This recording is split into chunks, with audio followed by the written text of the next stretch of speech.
Good afternoon. I would like to welcome our dear guests and the audience at today's second debate. The topic that brings us here is pretty general in nature, but I think it's not easy at all. What do Poles want to believe in? That's our question. I'm very happy that you accepted my invitation.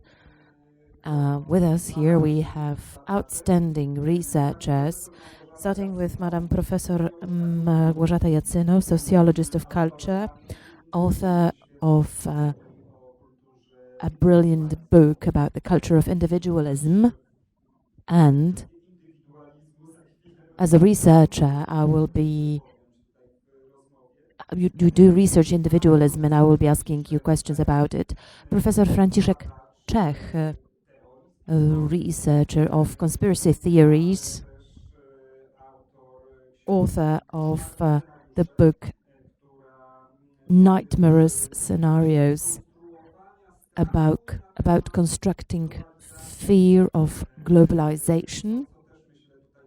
I think that for our discussion today, he will be a source of very interesting context. And Professor Michał Bilewicz, social psychologist, dealing with a plethora of topics. You are, however, mostly associated with your research into hate speech. But that's not the only area that you research. You also studied conspiracy theories, and that's something that will be of interest for us. Without further ado, let me just tell you, and this will be an intro for our international guests. I know that your battle to get the professor's title was not easy. It was not easy for you to get the president's signature. I'm sure that all Poles present here are really well into the topic. It still resonates in the media and everywhere practically. So, let's start with the following. It will be, in a way, a continuation of the topics that we have been dealing with somehow internally for the last 2 days. After radio performance, we met Elżbieta Korolczuk. Some of you may know that she is also one of the actresses. She's playing herself as Professor Korolczuk, invited to Radio Maria in 2035 as one of experts to talk about the changes that occurred in the Polish society after the fall of Catholic Church in Poland. So it's indeed a utopian scenario.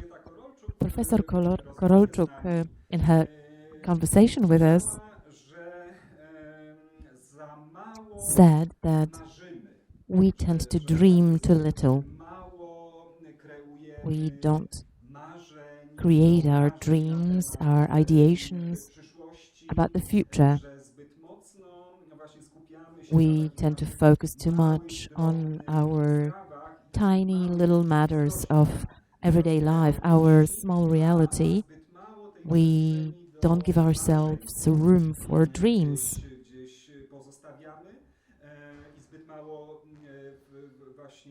And we don't try to impact the future. I recall the words of Professor Jacyno in the same vein. It really impressed me, I must say. You were on TOK FM, a program by Tomasz Sawiszyński, and you said that the West needs a break in the narratives. You juxtaposed the two perspectives, the realism, not to say petit realism, that tends to shape our reality, and individualism. And that would be precisely my starting point, my point of departure. a question about dreams in our political, social reality. After the last three very interesting interventions about Russian propaganda and the war in Ukraine,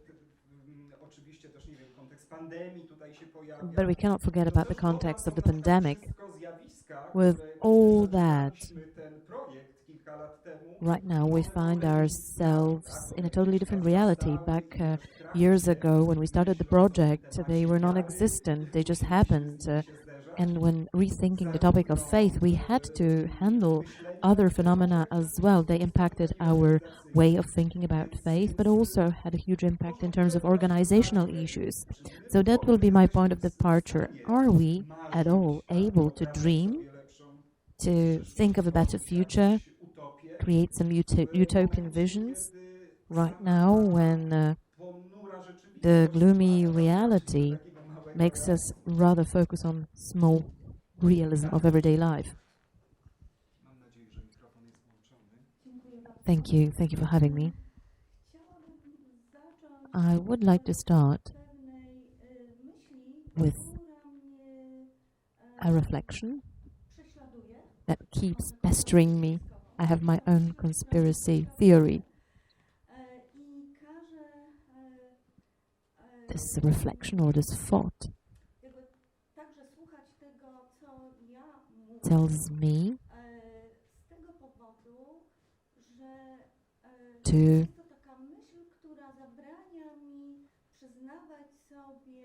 prohibit myself from taking the position of an arbitrator, an oracle, somebody who can say final things, somebody who purports to have some kind of supra-consciousness.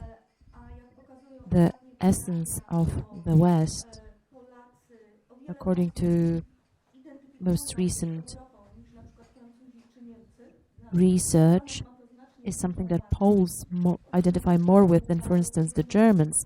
So Europeanness is more valuable for us, for Romanians, for Bulgarians. But back to the point, the essence of the West means that right now I have my hands, I have loads of clothing on me, and their production, their generation is related to violence. That puts me in a dualistic situation. I want to say what we are all thinking about, but at the same time, I'm impacted by some kind of systemic, demonic entanglement. It so happened that everything that was truth yesterday, for instance, the fact that Europe or free exchange is a guarantee of peace, or the fact that the virus originated naturally, it all keeps being invalidated, outdated. Importantly, we have to do everything to find ourselves among peers. Peers, that means those who do not have special gifts or cognitive powers. And now to the topic of dreams. I think that the entire modernization can be described as the history of dreams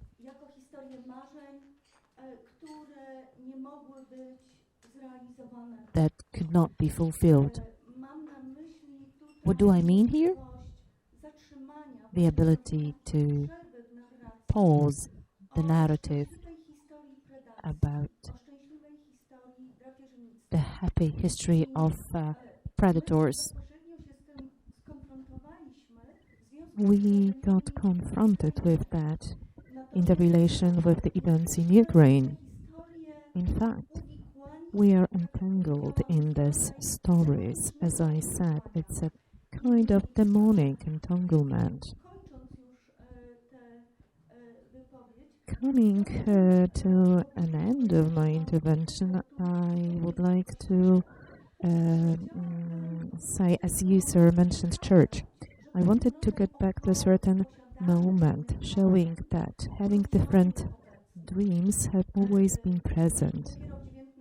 Only in the 19th century, the progress, development through media has been identified with the technology. Before it was identified with the spiritual development and art. Only in the beginning of the 19th century, there was a moment when there was this idea coming up that technology means progress. And I'm just thinking whether in the 80s, when there was an instruction given, I think it's very important if we want to be Europeans to extend certain things. There was an instructions on certain aspects of the theology of liberation, which was saying about systemic error, whether this was the breakthrough moment when the individualization of a church happened. And I believe that this also impacted many disappointments. The service of the 1990s proved that 25% of the Poles that identify with church believed in classification of spirits, of migration of souls. This was the apocalyptic moment. In the cognitive way, it was extremely important moment. It gives us the possibility of retrospection. It gives us the possibility to get back to the foundations of the reality that we live in. Let me remind you that in the past, children were given a bit of sugar with a drop of alcohol to make them fall asleep. Recently I was traveling to Poznań by train, and I got scared when I entered one of the carriages. There were 3 small kids, and the biggest problem for me were not the kids. The adults were the biggest problem, because the small kids were all the time, they were kept calm by giving them mobile phones. So they kept really calm and silent. So I think it was even more horrible, these kids involved in mobile phones. So I'm just thinking what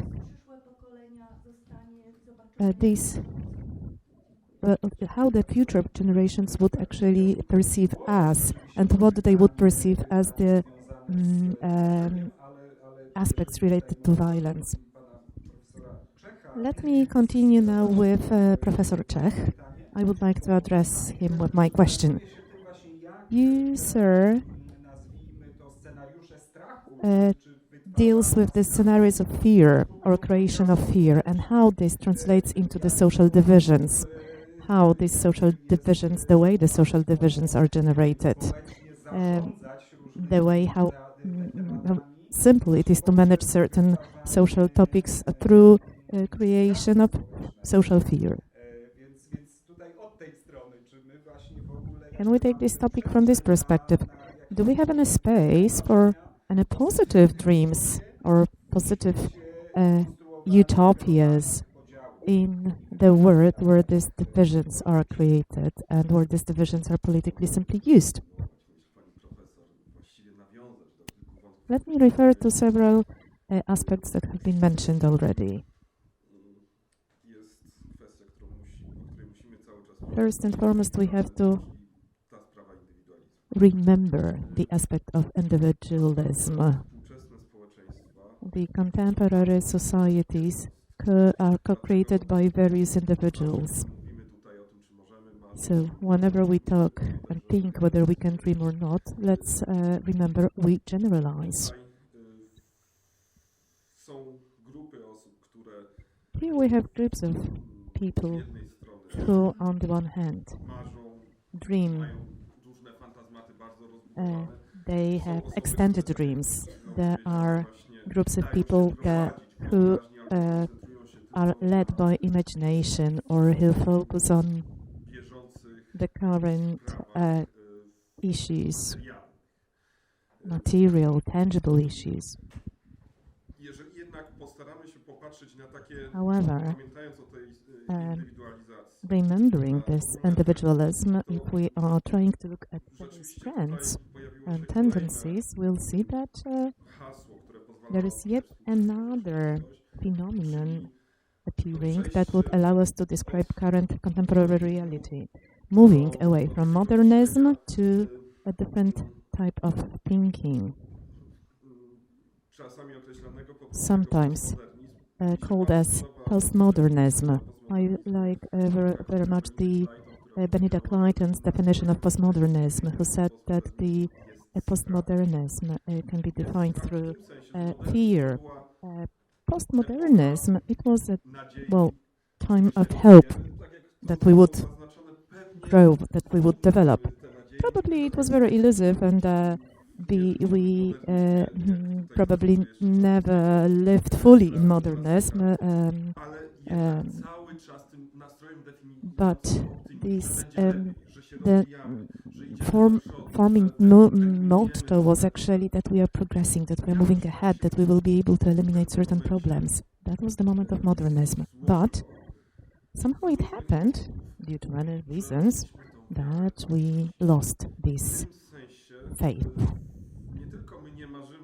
And in this sense, we are no longer, not only that we don't believe that we are led by the reality, we don't dream, we have no time for our own thoughts, but we do not even dream in this positive sense. We are not coming up with some positive scenarios in our minds. And now moving on to the political sense. This is a thing that is played by many ways, It's not that simple, by the way, because of the various instruments that come into play. I want to see it as a kind of chess played by politicians and the society. Meanwhile, there are new ideas coming up, new ideas how to motivate, how to threaten the others, how to motivate them to some actions. We get used to it over time, and then we aspire to strengthen certain stimuli, and we are overstimulated. We get overstimulated, and it leads us to a situation when we decide to withdraw from the political scene, and we stop dreaming, or we cease dreaming on the common political goals. Let me finish here. Professor Bilewicz now.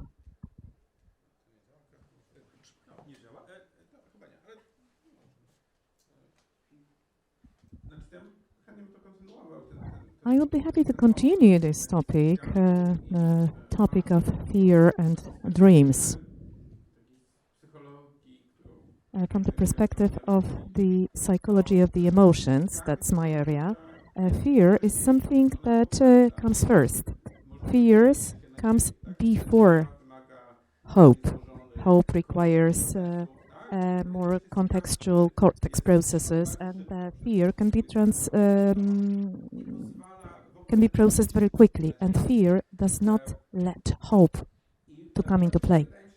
And I think it is strongly used and somehow abused, this neuropsychological knowledge or neurophysiological knowledge, whether it is popular among politicians, but they probably know that this is the case. When we build our campaign on fears, then other stimuli will not come up, will not appear at all. It was very clear during the elections in 2015.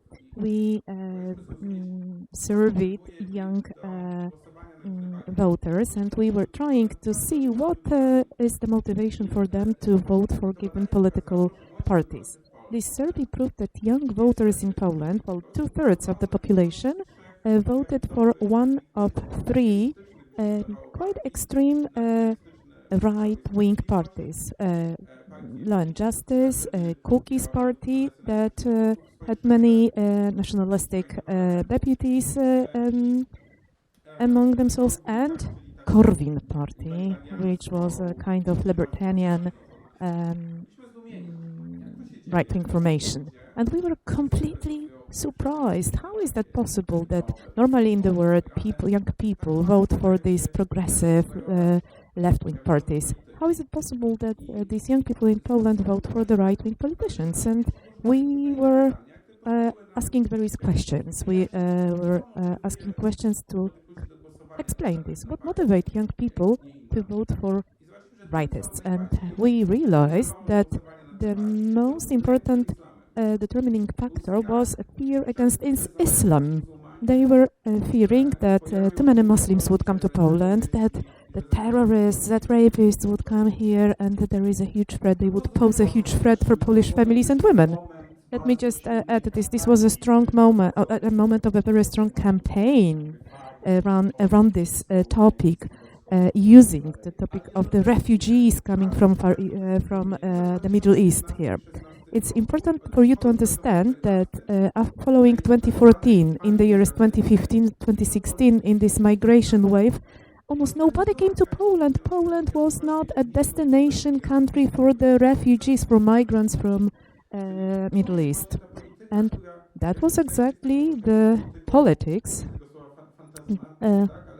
of certain fantasies. Politics which is irrational. Politics that do not address actual social problems. They act based on illusions. And back then, that was the level of fears. A fear against threats, something which was not compliant with human experience.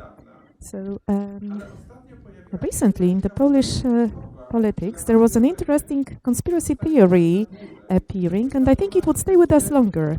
That's my impression, because this addresses the actual human experience. It's about the conspiracy theory about eating worms. Shall I explain it? Probably yes. I have to give you outline a background for that. I'm researching various conspiracy theories, and let me explain this one, eating worms. More or less, October, November, this theory appeared in the American surroundings, in social media, where Donald Trump supporters are very active. So these are people who were attacking Capitol after the elections in the US, and they started to create a theory saying that the liberal and left societies globally would force us to eat worms. So the meat diet would be completely replaced by the powderized protein coming from insects. And various international organizations apparently following the actions against climate change would force people to eat worms, to eat insects. We will be deprived of our current lifestyle. And I believe somewhere in December, January, these topics also came to Poland, to Polish social media. And in February this year, it became a topical issue for the starting election campaign, because the elections will be held in autumn in Poland. So there was the liberal politicians, like the mayor of Warsaw, Sztarbowski, were blamed for signing of some arrangements aiming at limitation of meat consumptions that would lead Poles to bring Poles to eat worms and insects. So it was followed by the whole campaign, stressing that we will no longer be able to fly planes, we would no longer be able to go for long holidays, distant holidays, remote places, we would no longer be able to eat meat. So all these limitations resulting from the climate change policy would impact the lifestyle of people. And this conspiracy theory really follows the situation of Poles because of the limit their consumption.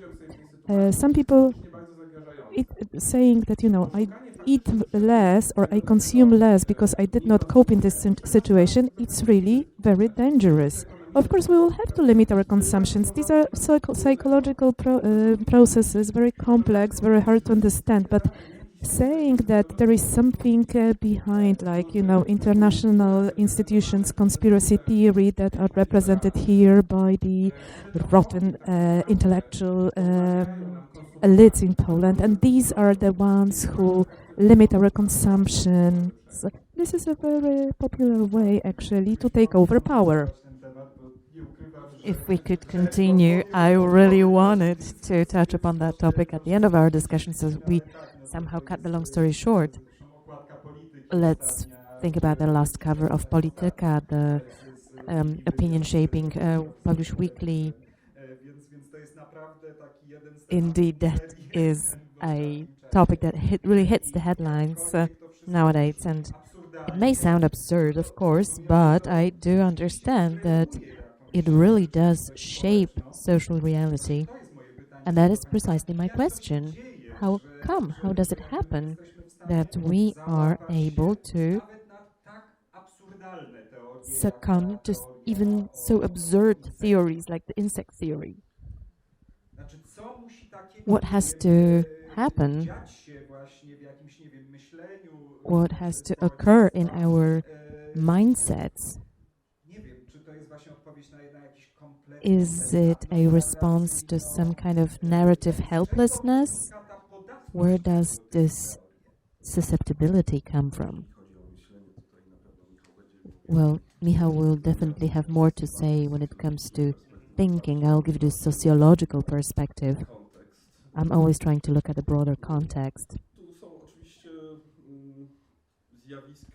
There are many phenomena that we have been describing for some time. On one hand, people talk about fragmented societies, the divisions getting deeper and deeper. That is a consequence of the fact that the values go separate ways in our societies. There's a clash of values. We have groups that follow totally different values. If we look at Poland, US, and Israel, we see that our country is a country where cultural war is happening. Within one society, we have separate, diverse groups that follow totally different values, that watch totally different media, that read totally different newspapers, that have totally different role models. Even if we look online, we see that we have left-wing and right-wing internet. It's about whom you like, whom you quote, whom you share. Indeed, the clash or the rift in the society is so deep. What are conspiracy theories? I often use the word narrative. Indeed, these are narratives which are an expression of deep distrust.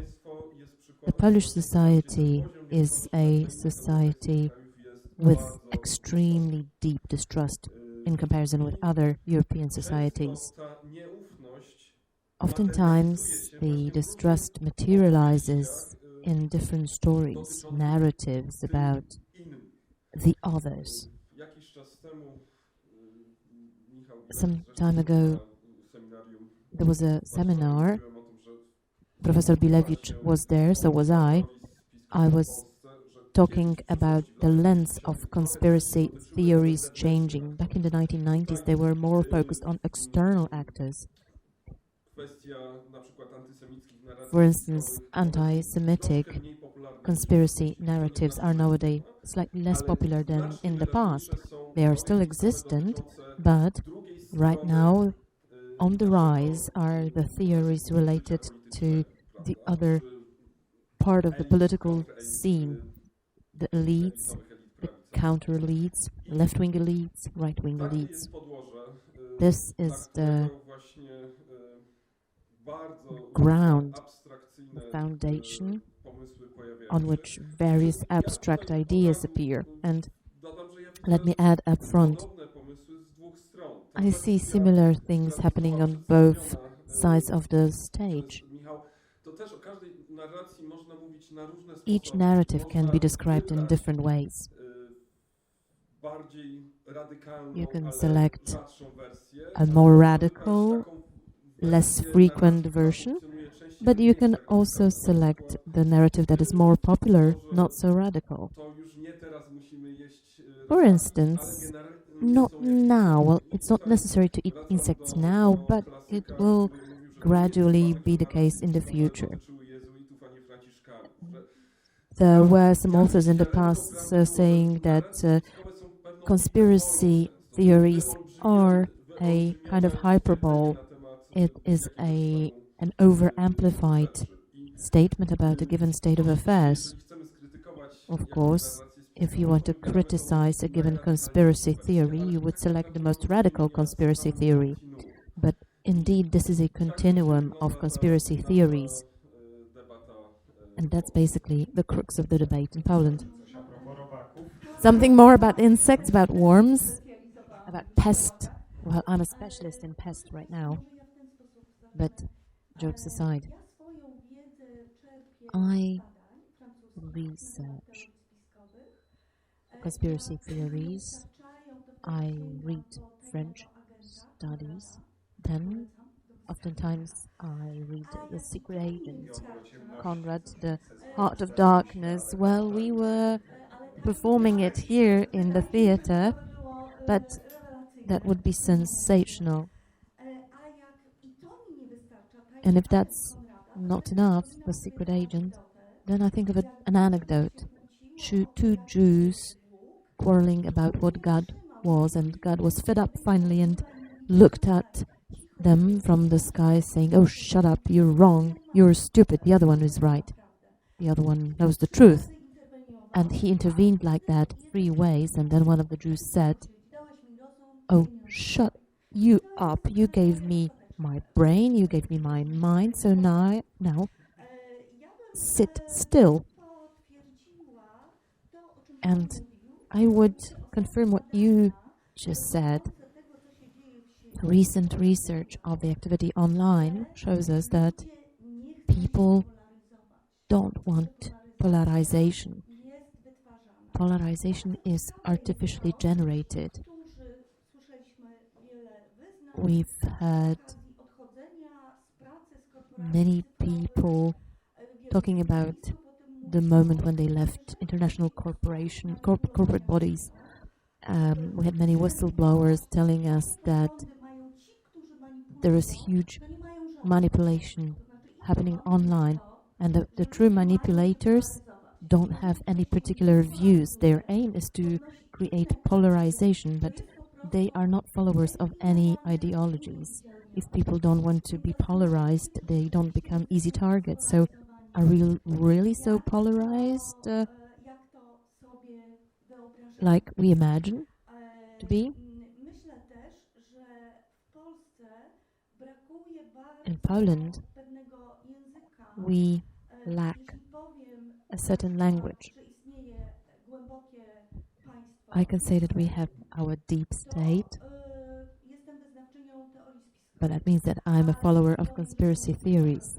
But if I say that we have rotating door, which is closer to the science, I realize that very often the term conspiracy theories is used to denote a number of things: flat earth, insects, anti-vaxxers, many different concepts. And frankly speaking, I would really like you to ask yourselves the following question.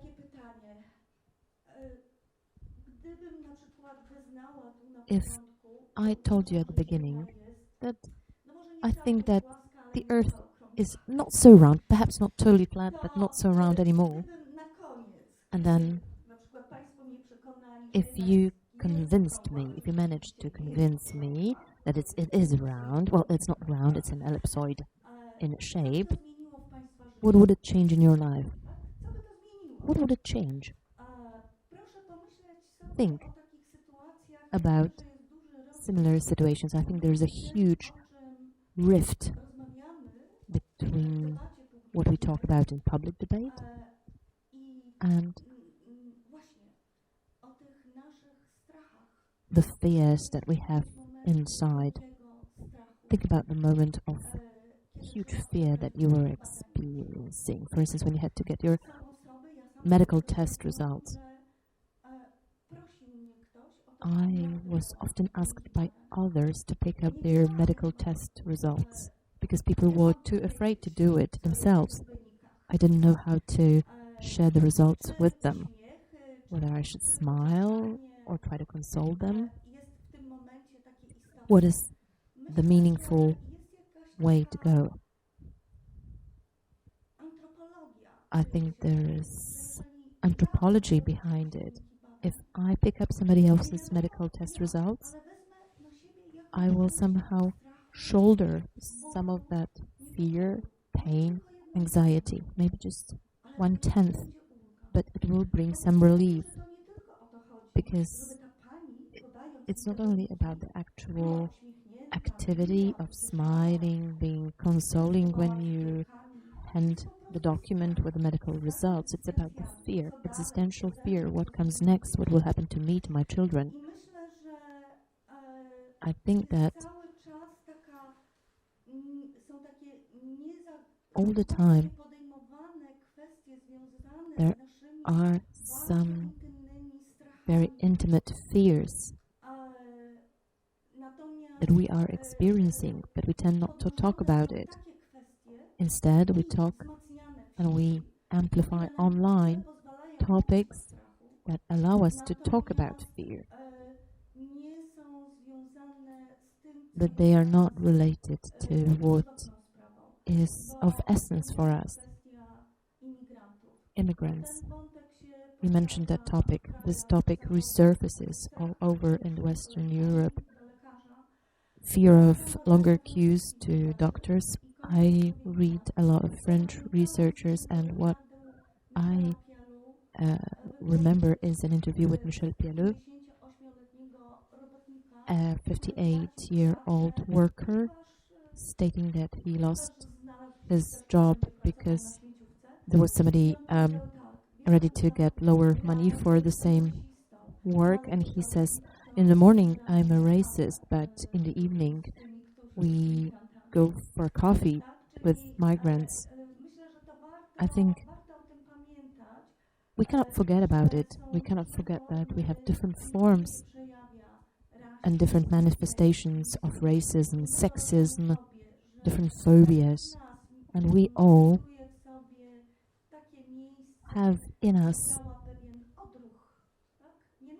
some hate, some fear, some automatic reactions. Fear that you might lose your life, that you might lose the lives of your children. In Poland, public services are a topic of great technical nature. We don't have the philosophy of coexistence that would show us that it's not only about outpatient clinics, but that actually this is a place that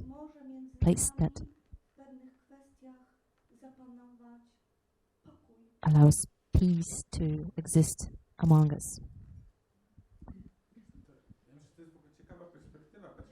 It's a very interesting perspective to see the way people behave.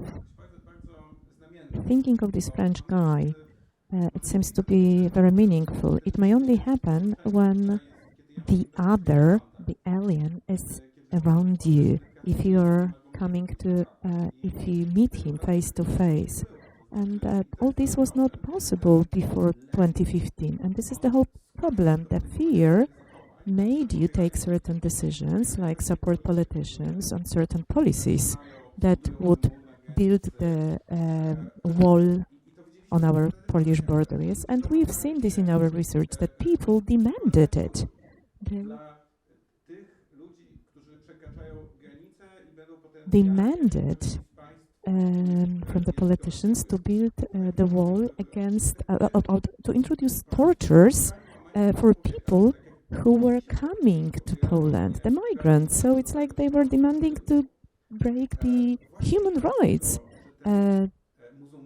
Why? Because the Muslims or Arabs, these were the ones that Poles did not have any personal experience with. Like the French racism or German racism is based on the individual experience, based on contacts, and then that's why they can have actually. But we had contacts with Jews when in Germany. But in Germany, only 1% of the population in the cities, 1% of support for Hitler, that was actually support coming from small cities and from the. Of course, in Germany, they became conformists and they got adapted to the situation. But it's a different type of problem. Conformism is a different issue here for me. And it was quite clear.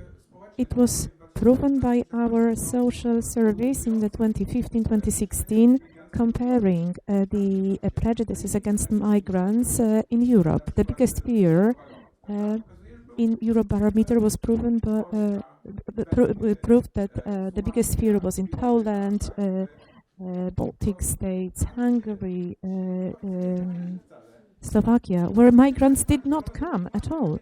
Of course, we may explain it in many ways, but these are the places where people did not have any contacts with Muslims.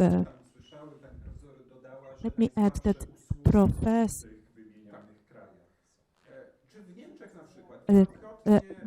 in these countries there were the lowest level of social services as well.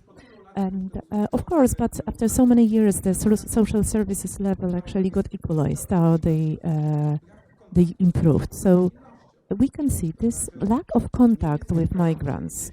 That's the justification for these prejudices. Let's say Germany, somebody who lives in Saxony.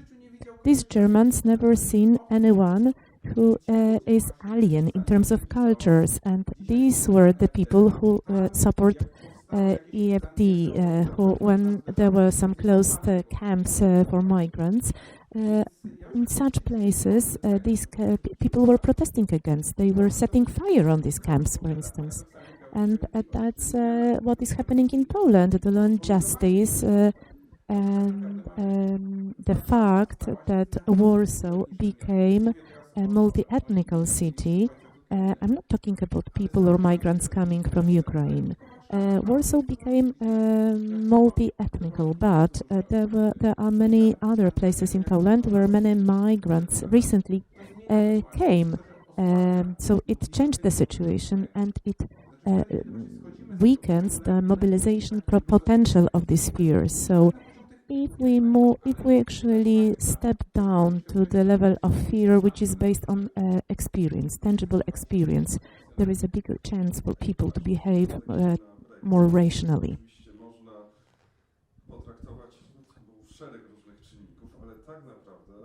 Thinking about Brexit now. What were the reasons for Brexit? Brits felt that Great Britain is no longer their country. There were migrants coming. Of course, they had contact with these people. Of course, Brits have been socialized in terms of tolerance, etc. So it was not directly explained, or that was not directly said that it was about the migrants and minorities. But this was one of the elements that played a significant role here. Coming back to what you said before, it's quite clear for me that fear is the emotion that appears.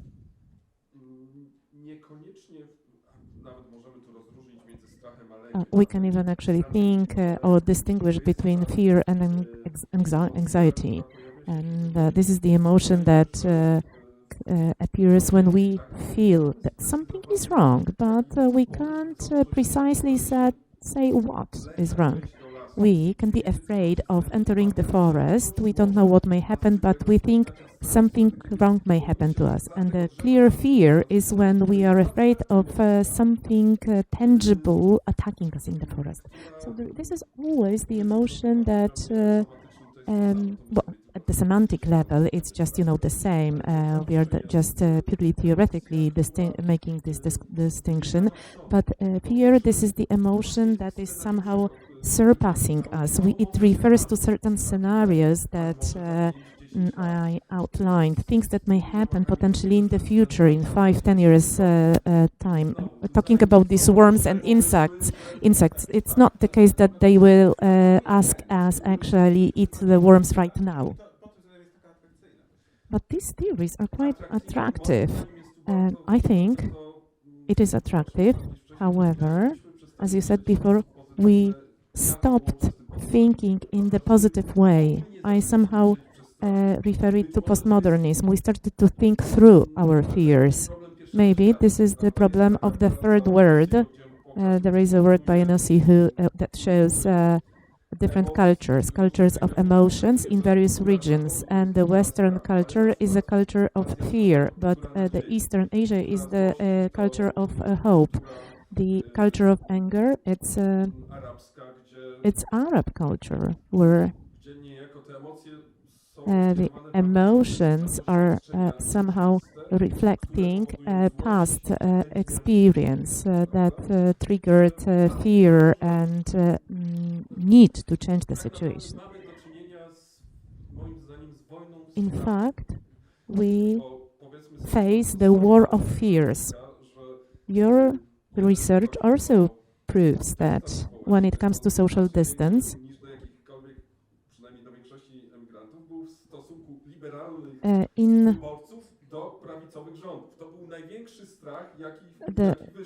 the biggest fear that we had was the fear of liberal population vis-a-vis the right-wing government. So it's not only that somehow backwarded or voters from the small towns are afraid of migrants. Not everybody has a different own fear. There are different levels of fears only. Okay, after this intervention, we would give floor to our audience. It took me a long time to decide whether to read Freud or not. It's clear that once you start reading Freud, you disappear for the word for years. But I read it. I read his books, and then later, without any fear, I started to read his biography, various biographies. And there is a moment that seems to be quite difficult for me to go through. End of the 30s, and Freud talks about Jews, Aryan population. He's not even planning to run away, to pack his things. Such an intelligent person did not realize that over time, overnight actually, he became not only an alien, an enemy, but he became somebody to be eliminated, exterminated instantly. And it's a huge warning for me. In the comics, Germans and Jews are depicted as mice and cats. Cats, well, they cannot cohabitate. So the cats did not get used to mice, and the Germans did not get used to Jews in the 30s, in the previous century. We think it can be just, the unidirectional process, but it can be a different type of process. I get used to migrants when I have the good quality of public service, when there is a labor available, work available. In France, recently they announced lack of scarcity of water. It's not even about the worms or insects. Great if we have them to eat, but there is a scarcity of water. For weeks, there is a huge debate in France among geologists, and there is no way that we go through climatic transition one-to-one. If we wanted to move to electric vehicles, we would have to use that many liters of water as the humanity consumed from the ancient times until now. So I don't want to talk about details. I just, following this debate of the geologists, I learned what to do with the mines, how harmful they are for the whole environment. I think we should reflect on why certain type of knowledge does not appeal to us, or we did not accept this type of knowledge. But for the Western tradition that was expressed properly by Freud, there is something typical. Just to cut the long story short, a story about the wolf, a man who was dreaming, who had a nightmare. He saw a herd of white wolves sitting on the nut tree in his garden. The truth is something that enters you, that attacks me, that deprives my feeling of safety and security. And I believe that if we give up on certain cognitive idioms, we tend to say that people in network are actually aggressive because they are anonymous. We know that they are not anonymous anymore, and still this idiom was maintained, and we still said people are anonymous. But now I believe we come to a certain moment of the final game. It's not about our survival, it's not that we extinct. It's about change of civilization, something that defines us, something that defines our humanity. What can be done in order to maintain this impulse, response to such discussions that you invited us to? How can I keep respect for myself if I know that I wear many things related to violence and forced child labor? Oh, that was a great music for my ears now. Thank you very much. I will continue in a moment, because there were really many things mentioned about lack of trust, fear, lack of faith, loss of faith, so bad emotions. So I would come back with the question, how can we strengthen positive narratives and whether it is possible? Before that, however, I would like to ask our audience, do we have any questions? Bożena. Thank you very much for the interview. I have the following question. Last year, there were many migrants coming from Ukraine to Poland. There are many conspiracy theories in Poland related to this fact as well. I would like to know what you think about it. Which of these theories could be used soon by politicians? Because the political election campaign is just starting. So, which of these theories may be harmful for the society?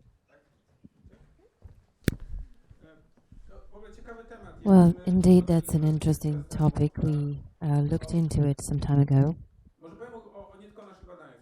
I will, however, not only talk about my research.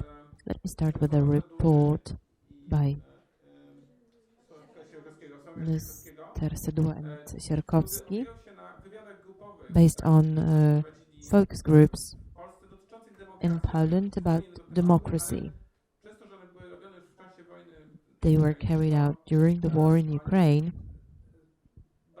and the researchers delved into the topics that popped up spontaneously. They called those weed narratives.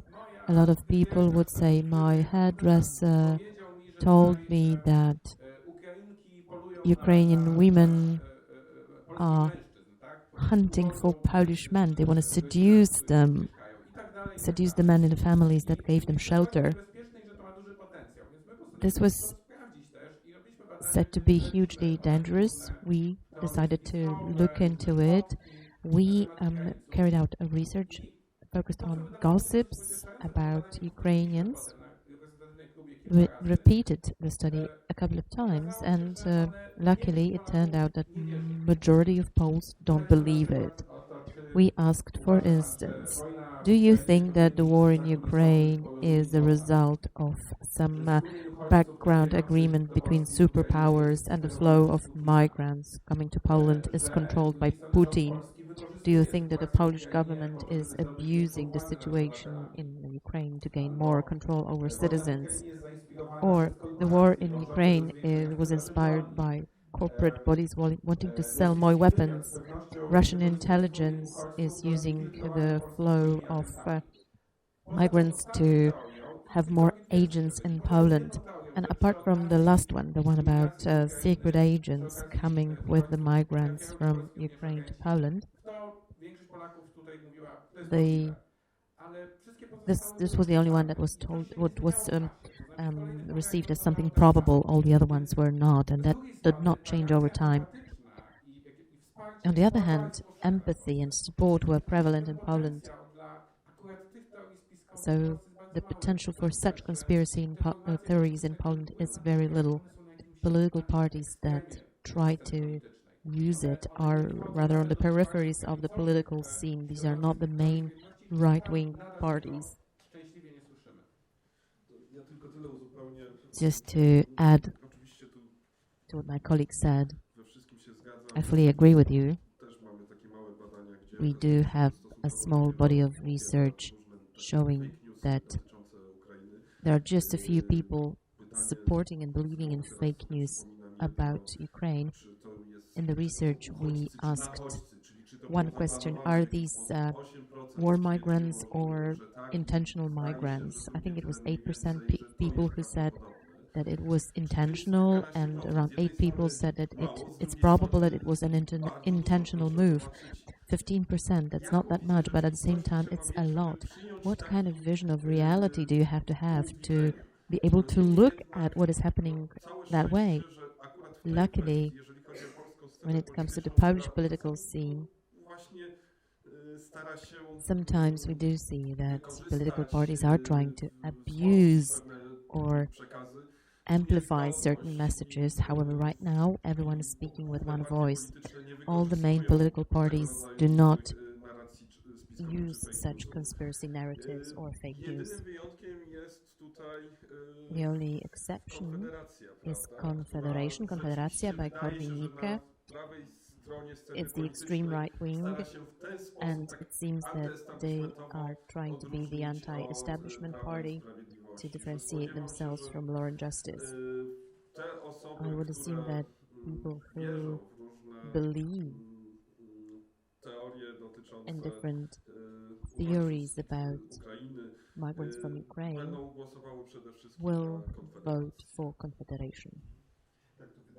I think that there is yet another aspect impacting the situation, namely,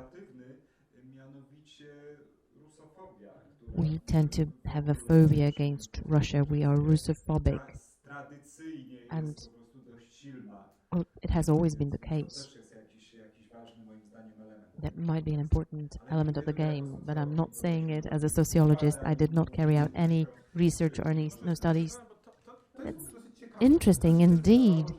We initially assumed that Russophobia might have been the motivator for Poles to give shelter to migrants from Ukraine, but we did not identify it in our research. This was not the main motivator. Let me make a step back and come to Germans who had contact with Muslims and were more open to migrants. The war did not start a year ago. The war started in 2014.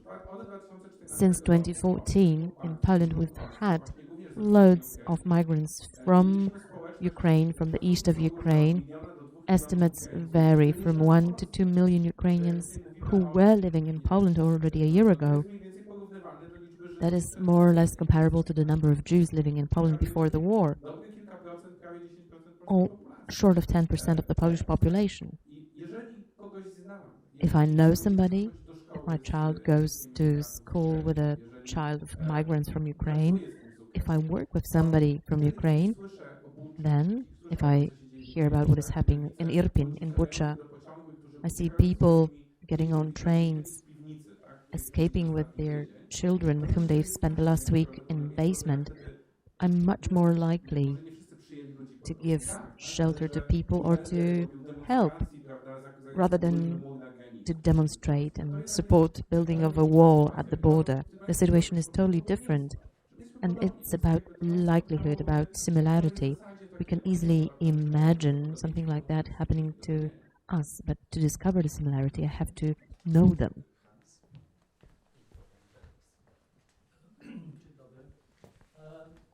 Hello.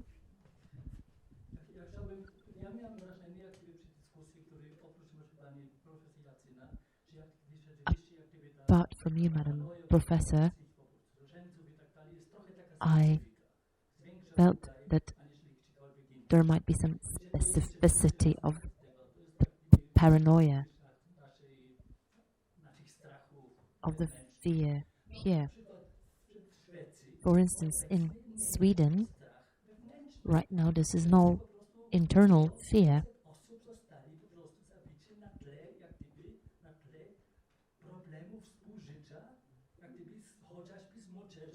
There were serious issues. I come from Austria. When I'm in Austria, I hear on TV about crimes, and I just pray, oh, let it not be a person from Afghanistan or somewhere else. And as long as we tell people that all those fears are right-wing fears, we will not win. Poland is not the only right-wing country in Europe. In Austria, 70% of voters are pure right-wing, from extreme, like really fascist, to central right-wing. Nobody wins in Austria during elections if you don't talk about migration. I remember I was working in Berlin back in the days, and somebody told me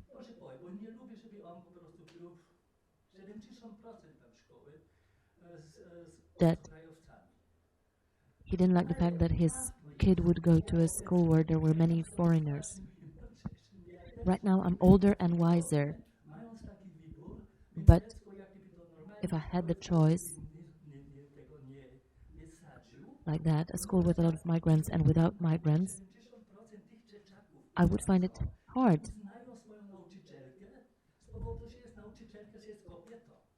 If 70% of the children in the school of my son were Muslims and would disapprove of the fact that the teacher is a female teacher, I know it's a bit right-wing, but it's also the reality.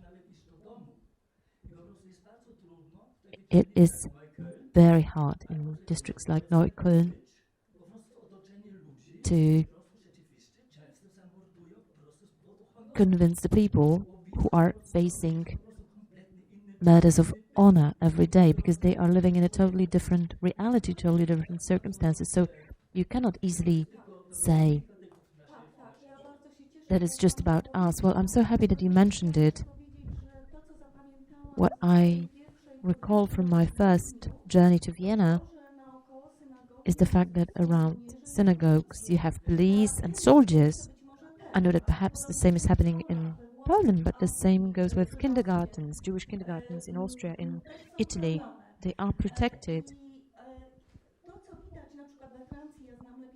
I know more about France, but there was a shock what I saw there. The synagogue surrounded by soldiers. It's the same in Berlin. That's been like that for decades. Well, We are talking at a certain level of generality, but if we look deeper, we see that if you marry a migrant, then normally you come from lower class.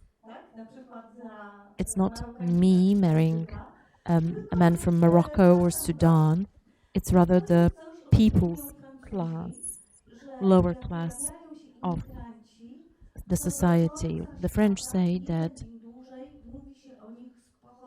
the migrants will always be said to be he of Ukrainian origin, she of that origin, or they cover their origins on purpose.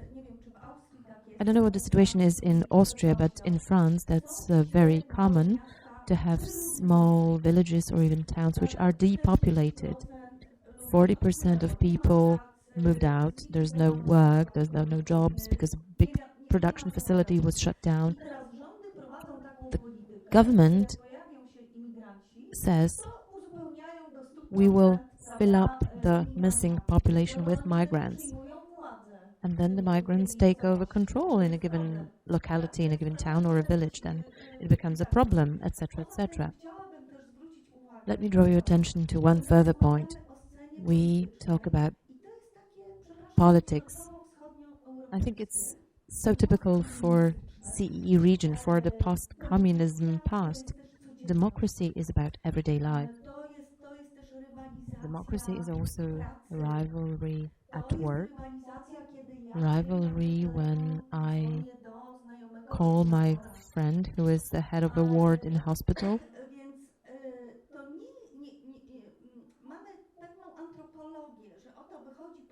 Suddenly you have a politician entering the stage saying some catchy slogans and people follow him.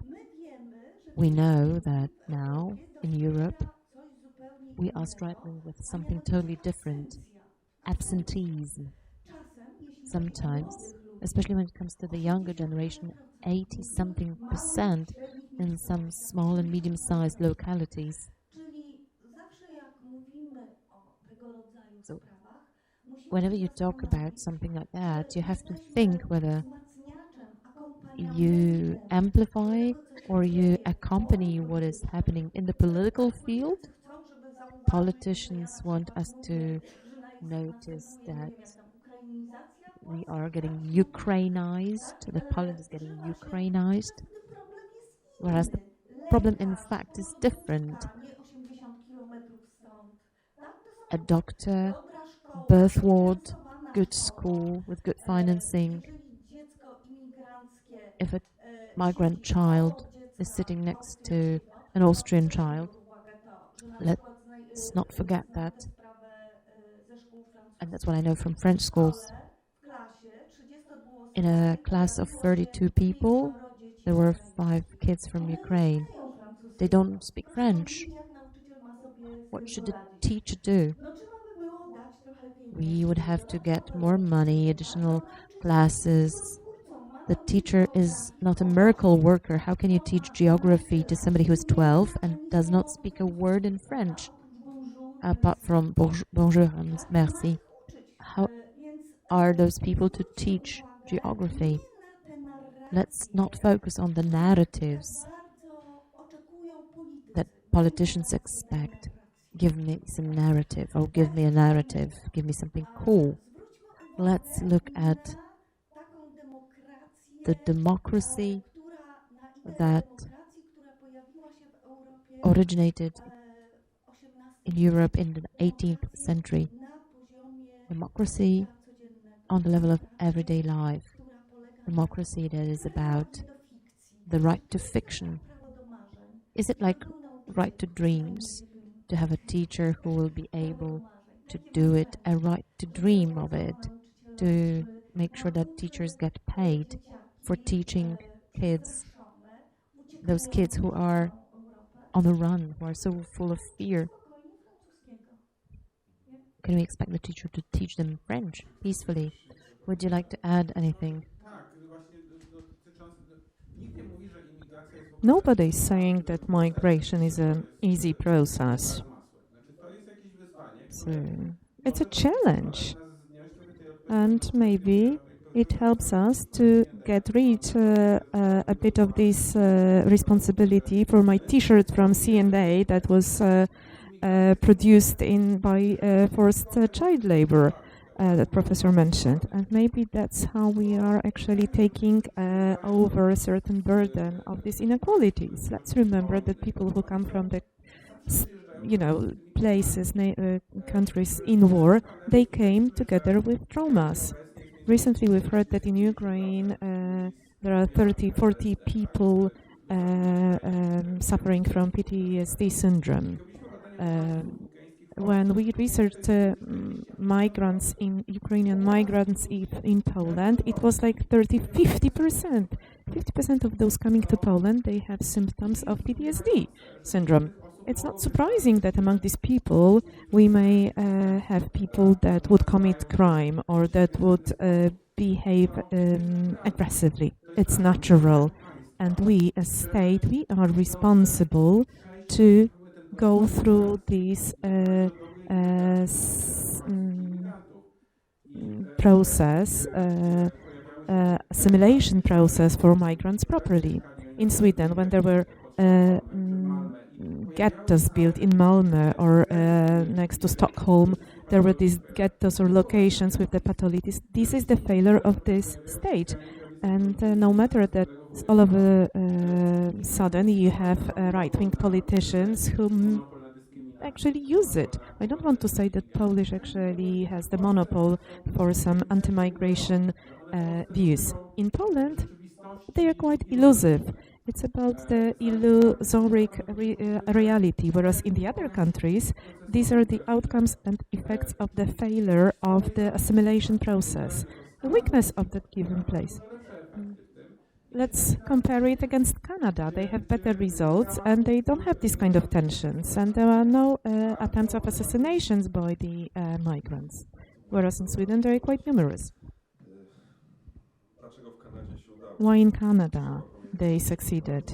Let's remember that they had a very selective policy when it comes to migrants. There were no huge waves of migrants, no huge influx of migrants. They always cared for the quotas of migrants. They were always allowing people with a higher education come to Canada.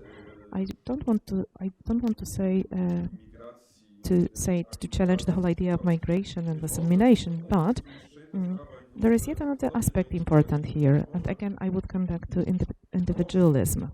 Maybe the cost of individualism is a loss of certain community in various countries. And this leads to a situation where people feel got lost, left behind. When there are many people coming, newcomers, many newcomers actually come, then these bonds no longer need, the social bonds no longer needs. Let me say, you, sir, you mentioned that anytime you hear information about a crime committed by, in Austria, you pray for that this is not a migrant. I also pray for it, that this huge influx of migrants will not affect these conflicts in Poland. Recently, we've seen the football fans saying that it's not our war. So, of course, this process must be done in a proper way. Let me use a metaphor that just came across my mind. It's like in a plane. If you travel with child, first you have to wear a face mask and only then you assess your child. Same goes here. You have to think about some community.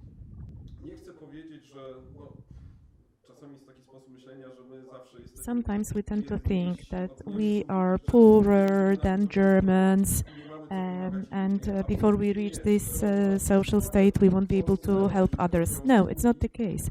Let's see, the public services in Poland is much, much better than it used to be 20, 25 years ago. And still, even though in Poland we still have similar problems existing, because it's much more than simple services. The issue of community is essential here, I believe. Any other questions from the room? So the last question for you, sir.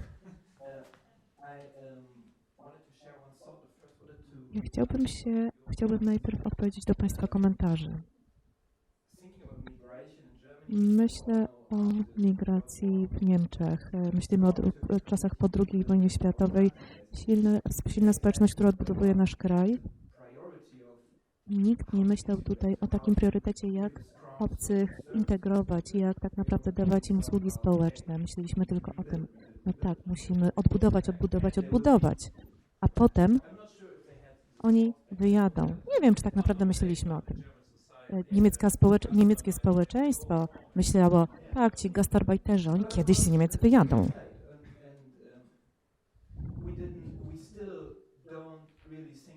I wcale nie myślimy dla tych grup, nawet teraz, o takim silnym wsparciu społecznym. Nie tylko w Berlinie, w centrum Berlina, ale też gdzieś tam w jakichś mniejszych miastach. Chcemy po prostu się trzymać od nich z daleka. I właśnie w tych miastach, w tych częściach miasta, w Neukölln, skala przestępstw się zwiększa. Przestępczość rośnie. I zastanawiam się, dlaczego teraz nie budujemy tej koncepcji silnych usług, mocnych, naprawdę jakościowych usług społecznych. Myślę tu o edukacji, o szkolnictwie i tak dalej. Patrząc na całą sytuację w Niemczech, myślę, że brakuje nam po pierwsze pracowników, a każdy mówi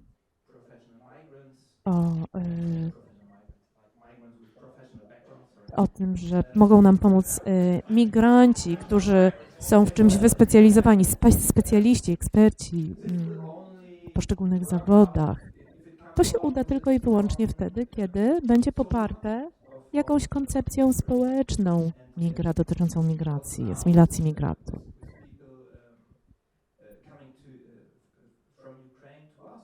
Przecież do Niemiec też teraz napływają uchodźcy z Ukrainy. Niektórzy z nich zostaną. Niektórzy będą tutaj żyć. Możemy teraz właśnie uczyć się, wyciągać wnioski z przeszłości, również tu w Polsce zastanowić się, jak możemy wspierać ich właśnie dzięki systemowi społecznemu. Ale generalnie na początku to chciałem do czego innego nawiązać. Wsłuchując się w to, co Państwo powiedzieli, zastanawiałem się nad fake newsami i nad tymi teoriami spiskowymi, bo strach jest zawsze powodem, który jest wykorzystywany jako taki pretekst do wytłumaczenia czyichś złych zachowań.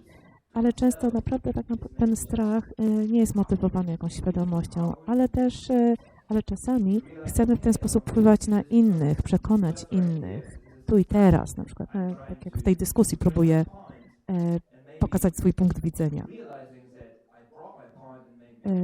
I myślę sobie, no tak, może tak, ja wam dzielę się swoją teorią, mam nadzieję, że wy ją podchwycicie i to sprawia, że ja się czuję taki po prostu mocniejszy, silniejszy, że tutaj eksponuję się tutaj na tą publiczność, próbując przeforsować swoją teorię. Nie wiem, czy ktoś chciałby jeszcze kontynuować? Może chciałby teraz pociągnąć pan wątek, tak? Tylko jedno jeszcze pytanie, bo to tak naprawdę dobrze by było może jakby oddać Państwu głos, żeby ten temat wrócił do Państwa. Mnóstwo tutaj już mówiliśmy o strachu, o lękach. Natomiast jeszcze jedno pytanie, jakie się tu pojawia. Ustaliliśmy, czy powiedzieliśmy, że demokracje liberalne są oczywiście teraz atakowane przez różne teorie spiskowe, fake newsy i tak dalej. Czy są jeszcze jakieś przykłady tego, że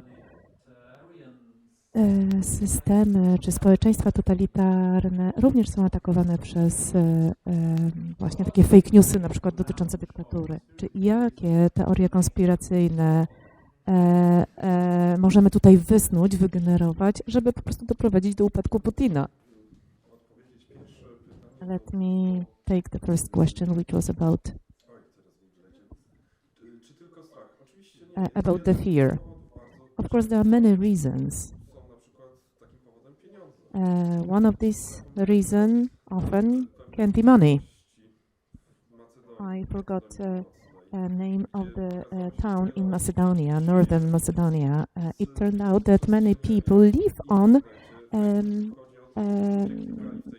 creating online fake news. It's about actually clickbaits and making people click on this fake news. So there was a social network in one town, in one location. Somebody recommended how to make it, and many people started to live on that. In English, they started to disseminate fake news globally. So this is the location of Macedonian bots. Of course, there are bot farms working for parties, regimes, and we can smoothly move on to the next question. The issue related to fake news, anti-totalitarian fake news, is the following. Usually, totalitarian regimes control media, and that's how they disseminate their news. Whatever fake news we come up with, they would be actually stopped and blocked by the regimes. We have some surveys about fake news or anti-systemic gossips in Ukraine or in Poland in social realism during the communistic regime in Poland. There are many urban legends, like a black Volga car, the Russian car, Soviet car, the car that was used by party notables who were driving through the cities, kidnapping kids and women. So there are many faces of these stories. It was simply an urban legend. It was a fake news, of course, but also it triggered some pro-democratic consequences. But so what? It did not help actually to destroy the regime. You professors, you perfectly know the empiric reality, so I would not continue this topic. But bearing in mind the climate crisis, I would like to think about a certain shift in Europe.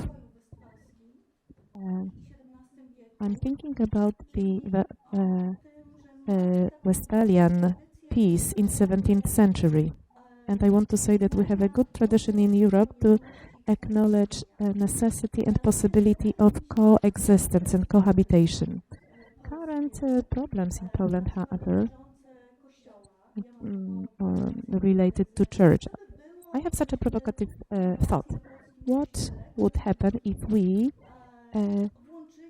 include the theory on Polish church into the theory on the social classes? Because I believe we have something that would worry me is a relation to science. Science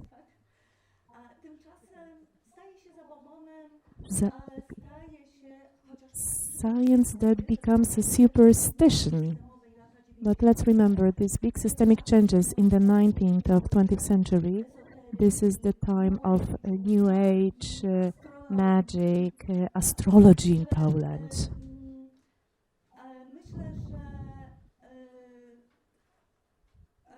So I believe that this moment of change or shift makes us move away from certain narratives in a compulsory way in order to find another narrative. And I believe it would be good to recall, specifically in the context of the climate crisis, it would be good to recall, to remember that the basis of our system, foundation of our system, is lack of foundation. We really can change the whole system fully in such a way that the space would be able to accept, to invite people, that the space would become friendly. Why? Because because all the other narratives, whether they are conspiracy theories, fake news, or whatsoever, all these narratives appear in the face of a very specific physical threat, like scarcity of water, food. We perfectly know that it's just the beginning. The war in Ukraine is simply a beginning of huge, great changes and geopolitical processes. And the Putin is it's not the only aggressor. Our environment would also attack us one day. Thank you. I see that we are running out of time, but finally, let me come back to the question that I announced at the beginning, and I would ask all of you to make an attempt to be brief, 2-3 sentences max, please. How to strengthen the positive narrative? What the Poles want to believe in? What the Europeans want to believe in? What tools do we have to construct positive narratives? We all agree that people don't want to polarize. Polarization is artificially created. So how to create positive narratives? I will just refer to what I spoke about a second ago. I indicated that the freedom of development of theories that are contrary to the authorities is very much limited in totalitarian regimes. So if we are dealing with conspiracy theories developing at large in a given place, at least it's a sign that there is some level of pluralism, some degree of pluralism.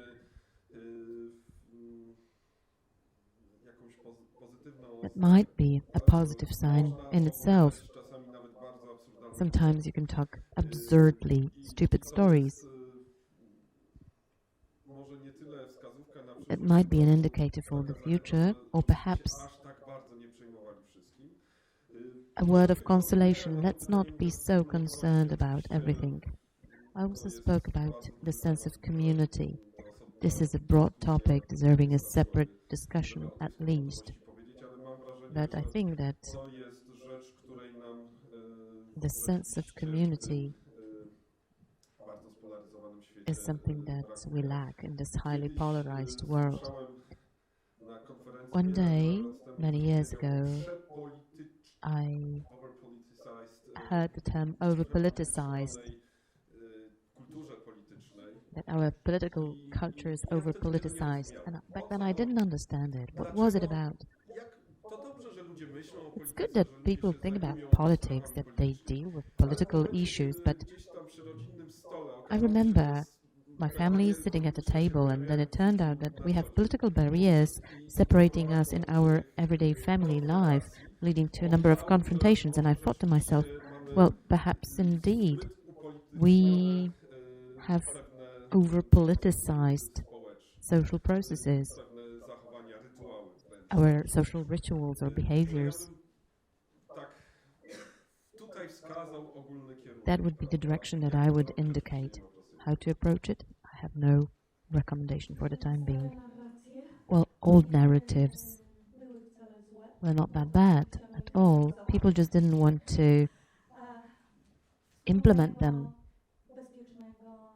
Say, common reality where access to doctors, the right to enjoy peaceful senior age, where you don't have to collect money to get treatment for your children. That all builds the sense of security and safety. Old narratives were not bad. And secondly, I think that it's not only about narratives. When you ask about a narrative, you think of a program, a leader, something grand. I'm sure we shouldn't be saying that we are hopeless, powerless. Hopeless and powerless people need a leader, and a weak state is often substituted with a leader, a duce. Right now, the point, however, is not about a narrative, a new narrative. It's about new reality, creating new reality. Well, I would like to focus on two things. The first thing is what we have identified in our studies and research, psychological research about conspiracy theories. Conspiracy theories are believed in by people who lose the sense of agency in their lives. They lose control over their lives. They feel they don't have any impact on politics. If they feel helpless, they start thinking that there must be somebody else who has the power to control. That's why I understand that a welfare state, a decent welfare state, gives you more feeling of agency in everyday life and less fertile ground for conspiracy theories. Transforming institutions in a manner that serves the citizens and regaining impact on politics is the way to go to put conspiracy theories flood to a halt. Secondly, Professor Czech already mentioned that.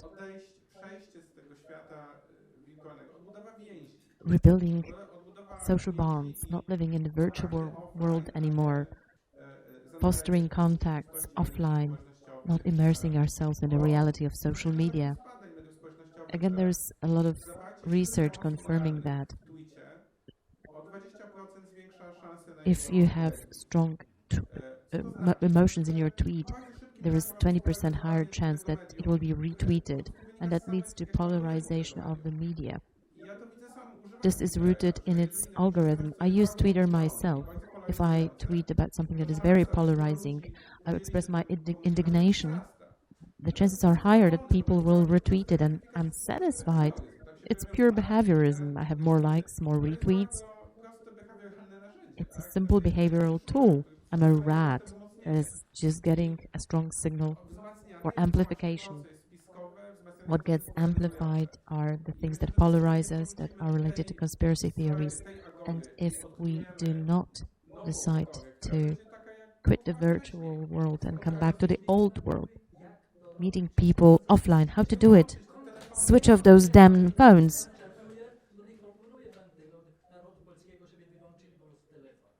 Are we to fight with our telephones? It all starts at school. The kids in the train that you talked about, parents who allow children to use mobile phones all the time, school that doesn't teach you to be a citizen, doesn't shape the culture of debating politics. School is quitting the task of educating conscious users of internet. The school doesn't give you any competences to differentiate truth from fake news. I was running classes for teachers who said, well, it's not our role, it's not part of the curriculum. If it's not part of the curriculum, if the teacher feels that it's his or her job only to teach dry facts, where are we heading? Teachers are not present in the social media. They don't know where their children are active, what they are using. I think that's the root of the problem. We should educate people who will then be able to reject polarization. And first we have to be able to pay them. Yes, recently I read an article that Finland is a leader. I'm looking at Elisa Media that Finland is a country where this is taught in primary school, actually, to be able to differentiate between a fake news and a true story, true information. And to put an end to our discussion,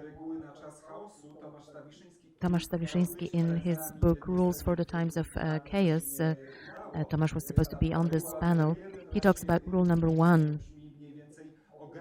limit the use of social media. Well, do not shut it down totally, but limit it. That is realistic. Unfortunately, our time has come to an end. We could continue for at least twice as long. I would like to thank you very, very much. I would now